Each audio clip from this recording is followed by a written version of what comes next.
ఇప్పుడు రేవంత్ రెడ్డి మొన్న ఎక్కడో వరంగల్లో మాట్లాడుతూ సోనియా గాంధీ గారి కాళ్ళు కడిగి నెత్తిలో నీళ్లు పోసుకోవాలని చాలా గొప్ప డైలాగ్ అయితే కొట్టిండు.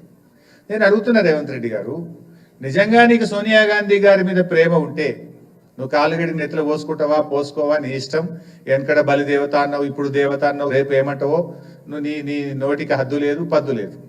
బట్ అట్లీస్ట్ నిన్నగాక మొన్న మాట్లాడినావు, ఆవిడ మీద ప్రేమ ఉంటే సోనియా గాంధీ గారు తెచ్చిన 2013 భూసేకరణ చట్టాన్ని అమలు చేయి.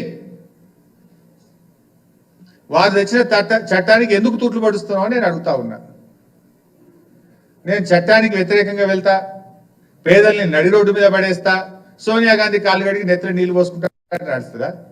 సోనియా గాంధీ గారు తెచ్చిన చట్టాన్ని ఏమో అమలు చేయవు. నీకు నిజంగా సోనియా గాంధీ గారి మీద గౌరవం ఉంటే ప్రేమ ఉంటే మీ కాంగ్రెస్ పార్టీ తెచ్చిన చట్టం, సోనియా గాంధీ గారు తెచ్చిన చట్టం 2013 అమలు చేయి. నువ్వు ప్రజలను మోసం, దేశాన్ని మోసం, పార్లమెంట్ను మోసం, సోనియా గాంధీని మోసం, అందరినీ మోసం చేసినావు. ఈ ప్రభుత్వాన్ని, రేవంత్ రెడ్డి గారిని నేను సూటిగా అడుగుతా ఉన్నా.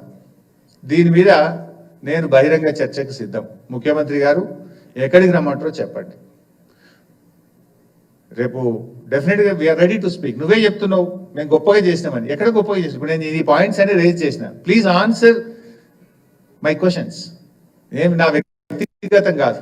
ఇప్పుడు ఎట్లయిపోయిందంటే కాంగ్రెస్ పార్టీ ప్రతిపక్షంగా మేము ఏదైనా ప్రతిపక్షం మాట్లాడితే మా మీద బురద జల్లుడు, మా మీద ఏదో ఒక వాత తీసి బుల్డోజర్ ఎక్కిస్తారా, చంపేస్తా, తొక్కుతా, ఇవి కాదు కదా. తొక్కుతా, సంపుతా, బుల్డోజర్ ఎక్కిస్తా, లేకపోతే మా మీద ఏదో బుర్ర జల్లుడు, మీ లీడర్లను పెట్టించి మమ్మల్ని తిట్టించుడు. This is not the solution. If you are fair,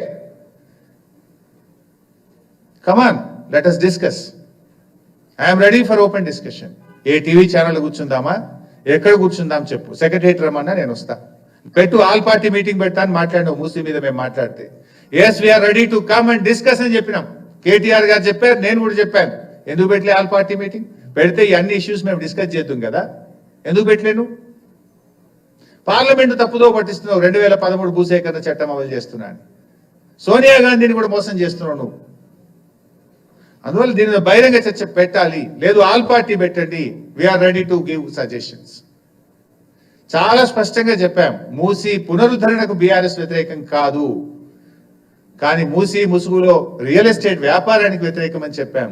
Musi ముసుగులో రాష్ట్ర ప్రభుత్వ నిధులు కొల్లగొట్టడానికి వ్యతిరేకం అని చెప్పాను తప్ప మూసీ ప్రాజెక్ట్ అది ప్రారంభించిందే కేసీఆర్ అండ్ బీఆర్ఎస్ పార్టీ. దీని మీద డెఫినెట్ గా ఒకటి బహిరంగ చర్చకు ప్రభుత్వాన్ని డిమాండ్ చేస్తున్నాం. రెండు, బీఆర్ఎస్ పార్టీ మా పార్లమెంట్ పార్టీ నాయకుడు సురేష్ రెడ్డి గారు పార్లమెంట్ లో ప్రివిలేజ్ మోషన్ కూడా మూవ్ చేస్తాం. ఎందుకంటే మీరు కేంద్ర ప్రభుత్వాన్ని పార్లమెంట్ ను కూడా తప్పుదో పట్టించింది కనుక దీని మీద మా సురేష్ రెడ్డి గారు పార్లమెంట్ లో బీఆర్ఎస్ పార్టీ ఎంపీలు ప్రివిలేజ్ మోషన్ కూడా మూవ్ చేస్తారు. Because they misguided. మూడవది, న్యాయస్థానానికి కూడా వెళ్తాం. ఆ నిరుపేదల పక్షాన వాళ్లకు right to fair compensation act 2014 ప్రకారంగా వాళ్ళకి న్యాయబద్ధంగా చట్ట ప్రకారంగా రావాల్సిన అన్ని హక్కులు వారికి కల్పించడం కోసం బీఆర్ఎస్ లీగల్ సెల్ ఆధ్వర్యంలో న్యాయస్థానాలకు కూడా వెళ్లి పూర్తి స్థాయిలో ఆ పేదలకు సాయం చేయడానికి బీఆర్ఎస్ పార్టీ కృషి చేస్తుంది. 4, శాసనసభ సమావేశాలు ఏదో 9వ తేదీ నుంచి ప్రారంభం చేస్తామని అన్నారు. తప్పకుండా దీనిపైన బీఆర్ఎస్ పార్టీ శాసనసభలో కూడా ప్రభుత్వాన్ని నిలదీస్తుంది, ప్రభుత్వాన్ని ప్రశ్నిస్తుంది.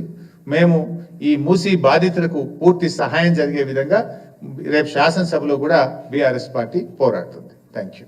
సి బైసాబ్, గవర్నమెంట్ నీ చేతిలో ఉంది. You do whatever you want. It is open to you కదా. ఎవరైనా వద్దంటున్నారా మిమ్మల్ని? You are in the government. You take whatever the action you want. Thank you.